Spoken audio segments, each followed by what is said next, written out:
Giorgio Vittadini, presidente della Fondazione per la Sussidiarietà. Italia sempre più vecchia, sempre meno figli, problemi grossi, sanitari, eccetera. Come se ne esce?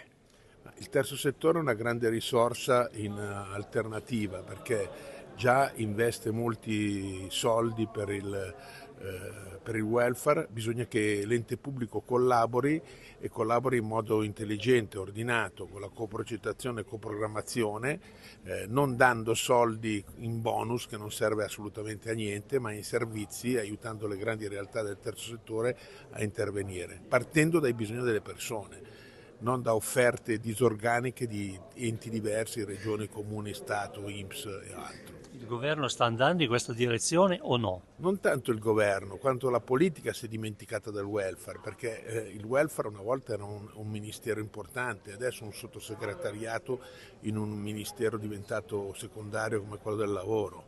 Occorre una grande riforma del welfare per rimetterla al centro, se no fra un po' diventeremo l'America senza avere la produttività dell'America, perderemo gente per strada. Un numero, una cifra, un'impressione per questa mattinata? Un numero è che la differenza che c'è tra regioni in termini di welfare pro capite, regioni e luoghi più sfortunati e regioni più fortunati va da 570 di Bolzano a 42 della Calabria. C'è una certa perequazione grave che è riprodotta anche tra le aree montane e le pianure, le città e le campagne.